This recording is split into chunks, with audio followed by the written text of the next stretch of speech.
the one, the only Benzion.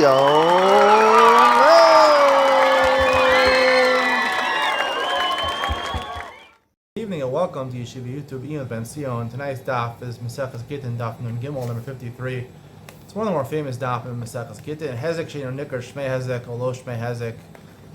Basically, it discusses certain cases where you're spiritually inflicting damage upon someone's property and it has ramifications. For example, someone has truma. Matame is truma. Now, I didn't physically change the truma in any way, but now it's tuma. And a Kohen can't eat truma, which is tame. You can only use it as to burn takas tavshilo, as fuel.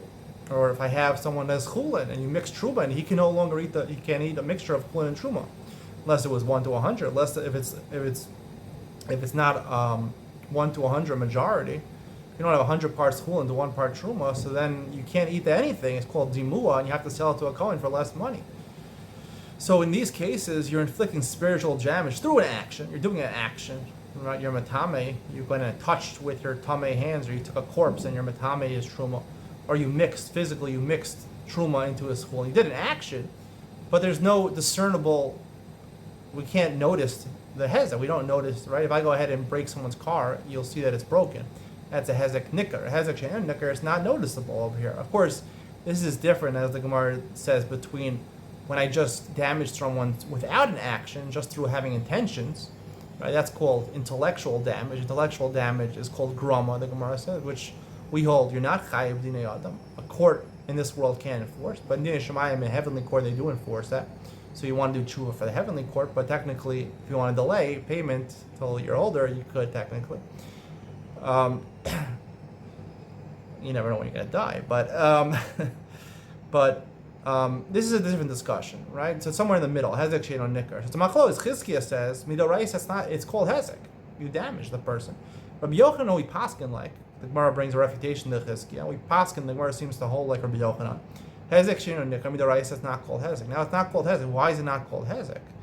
Right? I damaged the guy's property. This leads to a more fundamental question. The question is, which a lot of the Rishonim talk about, how come the Torah never says anywhere, the first half, a lot of Maseches Bava Kama talks about the concept of hezek, of damages, torts. In law school, they teach you torts, damages, right? All different types of damage. You can damage with their car, you can damage with your animals, your fire, whatever, different, arba, avos, nazikin. Why doesn't the Torah say you can't be mazik your friend? It says you can't steal, right? The second half of Bava Kama talks about stealing, geneva and gazela. It says you can't low signal, you can't do these things. And many times you can't steal. And there it says you can't be mazik. So a lot of Rishonim say, some Rishonim say that's part of the mitzvah hatorah kamocha, which would mean it's only a mitzvah's essay, which is less chomer than a los essay. Some people say that's included in los sigzol, right? Right? You're stealing by damaging his property. The answer I like to give it, if it's a good question, it really is indeed a good question. I like to say there is no isser in the Torah to be mazik someone's property. Do you have to pay? Yeah, Baba Kama, you got to pay for it. The guy can take it to court. He can bring a lawsuit. Maybe he can get more money out of you than you damaged him because the time it takes you to replace it, or you missed it, right? If you're mazik, if you beat somebody up, right, you have to pay chamisha dvar, right, which is oftentimes more very expensive. It could be a pretty big lawsuit. Baba Kama talks about lawsuits over here, right? If you damage someone, the Torah, tells you you're going to have to pay. Court is going to force you to pay. A lot of times the lawsuit is far worse than the damage you did.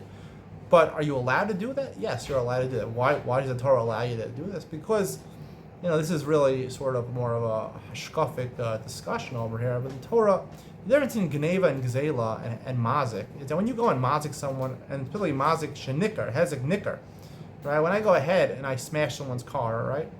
Nowadays there's video cameras all over the place. Usually you'll admit to it. You do it in front of the other guy. You get angry at it. You get a fight to some guy. You take it and you smash his I don't know, TV or something like that. Or you get angry at somebody and you trash his place. People know you did that, right? You're not hiding the fact that you did that. The Torah frowns upon Gezela and Geneva more because there you're doing it, especially Geneva, you're doing stealth, right? It's worse than Gezela. You pay kefil on Geneva. And even Gezel, you take it and you run away from the guy. He knows what you did, but you're evading the guy. When you're evading the guy, so that's sort of cowardly, it's sort of like womanly. You're not being a man. You're not being a man. The Torah wants you to be a man. And when you're being acting like a woman, like a coward, the Torah says don't do that. You're violating the Torah. People get into altercations all the time. People get into war of words. They get into physical war.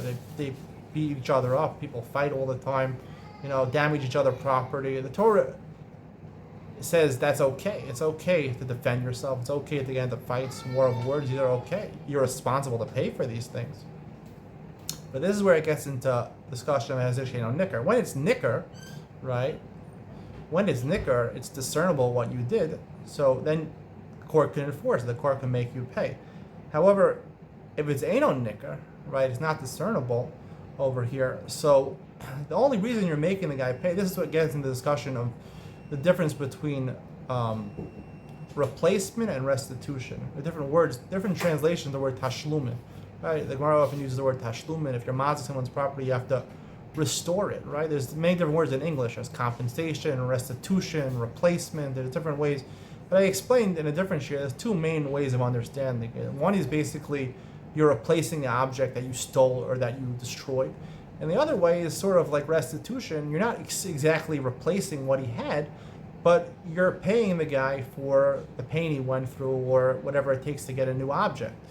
And that's sort of like restitution or remuneration, compensation. The Torah says shalim yishalim, right? Shalim is from the word complete, right? You want to replace the object. Hezek, when you're mazik someone's property, you damage his property. You have to replace the property. When you steal something from someone, it's more of a restitution, right? Because he didn't have his object for a long time. You have to compensate him or remunerate him, remuneration, for the damages that you did or for the thievery that you did. So here also, when it comes to hezek, when it comes to damaging something, there's two types of evaluating property. There's shalo and bershuso. Shalo means the physical object, that it's my physical object. It's in my possession. Bershuso means I have control monetarily over it. So when you go ahead and steal someone's object, right, it still belongs to you. It's still shalo, but it's not bershuso. It's in the guy's house. He can do whatever he wants with it. It's at his discretion, right? When you go and mazik someone's property, the reason you're paying is because the shalo, you destroyed the physical object. Shalo is represented by the physical object. So when it's not nicker, right? So that's the whole reason you're paying is because it's discernible, it's physical. If it's not discernible, it's not physical. If it's a physical damage, but it's not discernible, so I haven't really mazik the shalo. Have I mazik the reshuzo? Yeah, now it's not worth anything, right? The truma was tar, now it's tmeya, it's worth less. Or it was chulin, and now you mix truma and it's worth less. So financially, reshuzo I've damaged. But in hezek, the only thing we worry about is the shalo, is the actual object, because that's what you're paying for, is to replace that object. Financially, that I can't sell it, that's bershuso damage. That's more shaykh. That's relevant to gzeila and geneva, but not to hezek. The Torah was concerned, according to Rabbi Yochanan, they're not only concerned about the object itself, replacing that object. Restitution is not part of hezek, right? Torah allows you to get into war of words and altercation with people. You have to pay for it. But if it's not nicker, Rabbi Yochanan says anything, so there's no shalo, there's no concept of shalo that was damaged. The value is damaged, but the actual physical object is not damaged, not discernible. And therefore, you would be exempt from paying midoraisa. Hope you enjoyed tonight's share. See you in the next one.